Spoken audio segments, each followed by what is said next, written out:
Yo, what up, street talk, street gods, ASMR, Bitcoin, MSTR togs. Shout out. Okay, it's a beautiful morning. You the sunshine, more of them togs. But I'm bearing is number one. Wow, look at this. Beautiful morning. You the sunshine, my morning, babe. Not in the water. Okay, so I might be the first street tog that vlogs with the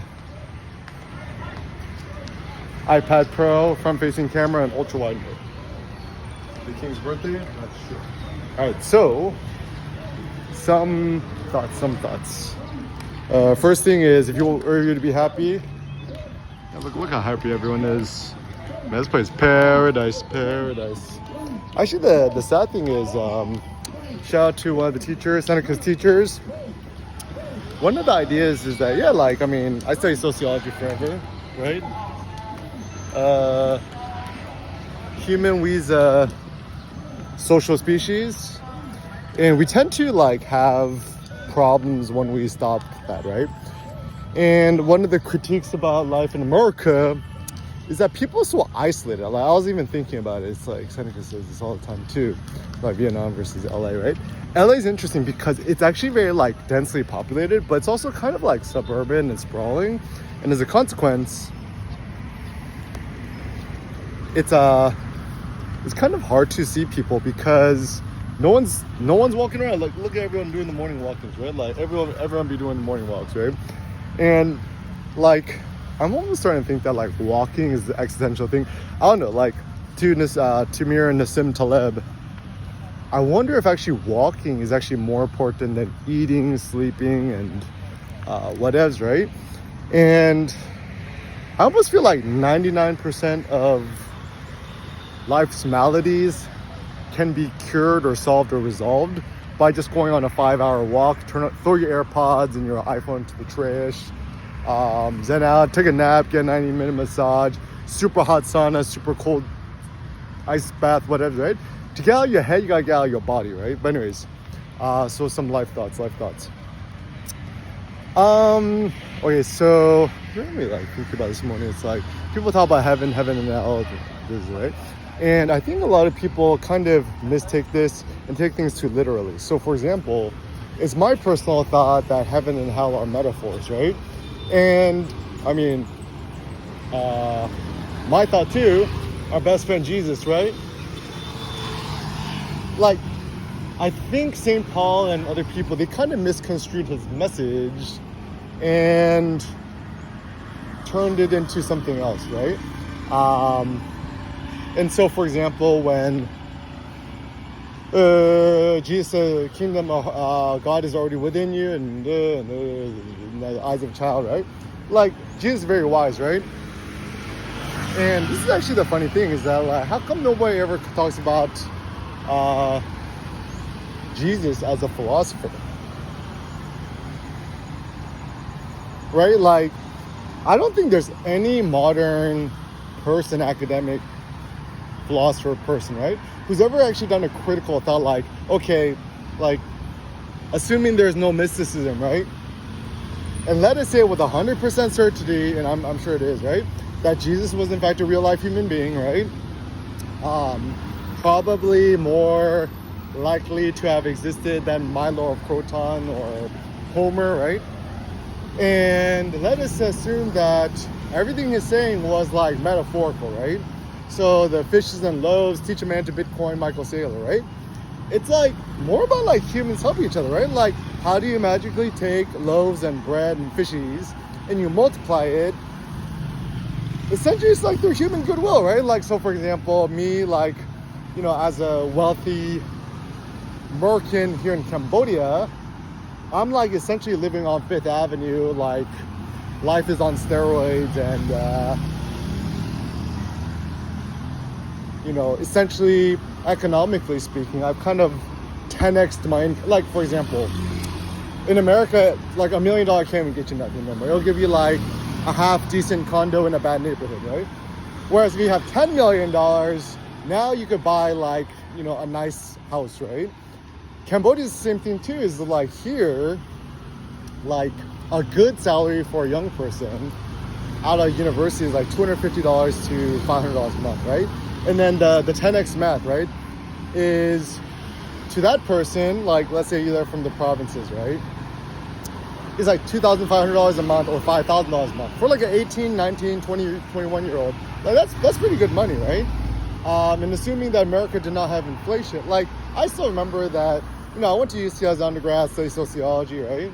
And my first job out of college, I made $40,000 a year, which was like pretty like decent standard at the time, right?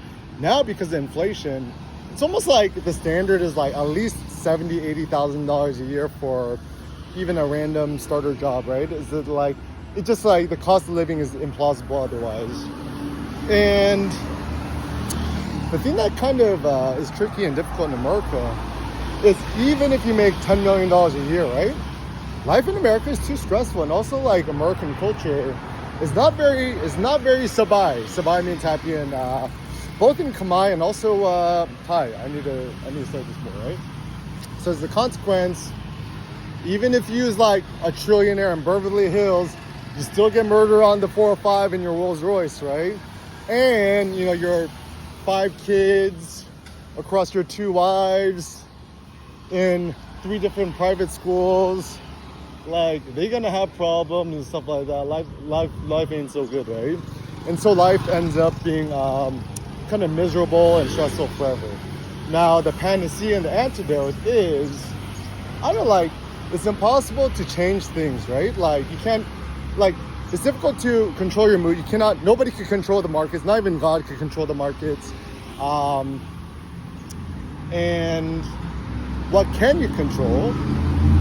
You can control where to live, right? You can control you have the choice of living in Miami Beach, or you have the power to live in Phnom Penh, or you have the power to live in, whatever place, right?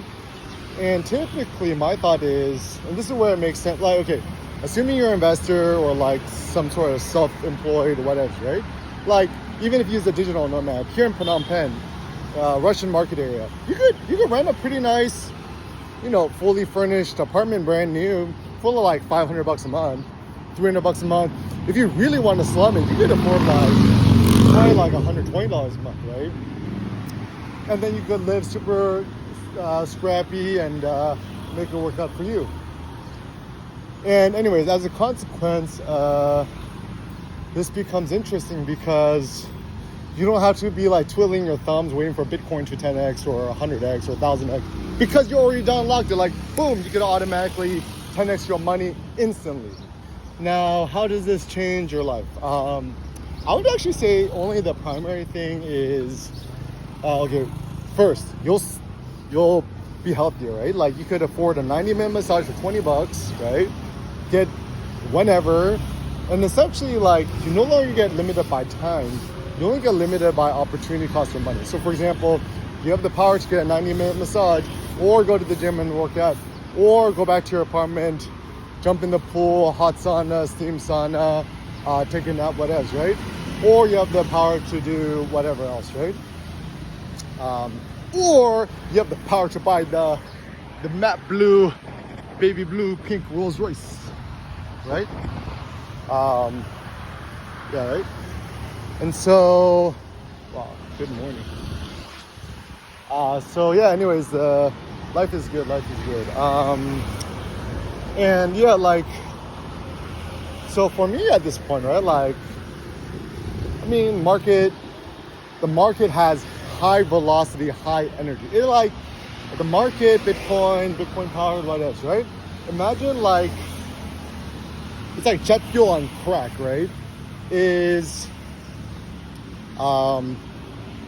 Like, would you rather for the rest of your life drive the 2006 Toyota Prius, or would you rather have, X other car, right? And I was even randomly thinking about too, probably the most interesting engine right now for me is actually the Lamborghini V8, the Tema Mario, right? Tema Mario, the V8 bi-turbo hybrid, plug-in hybrid. Is it plug-in hybrid? I'm not even sure, right? Engine, right? Because I think everyone gets suckered by the suicide doors or the Lamborghini doors or the door that does this. But the simple solution is just chop off your doors, right? Like, you don't need doors. Like Doc says from back there, so where we're going, we don't need doors, right? So if you automatically want to de-Lambofy yourselves, right? Just chop off the doors and put on the nylon safety harnesses that like they do in dune buggies, right? You don't need doors. Doors are for losers, right? Or you could throw suicide doors on your Prius or whatever, right? Yeah, because essentially what you want to do is you want to go like two things. You got to think about the next 30 years, guys. I mean, I don't know how old you is, right? But like, let's assume you're going to live to be 120, do the maths, right? So even if you're 70, 80 years old, what if I told you with 100% certainty you have at least another 40 years of your life ahead of you? And you could do it as healthily as you can as like a very fit 37-year-old demigod Eric Kim mode, right? So anyways, two things. First, kind of prepare yourself for the long race. Life is kind of more of a marathon, a long distance thing rather than a short sprint, right? So once again, you gotta pace yourself, right? 8 to 12 hours of sleep a night, eat super well every single night. Memento mori, which means remember you must die. Memento vivere, remember you must live. Focus on your health and everything will be a-okay.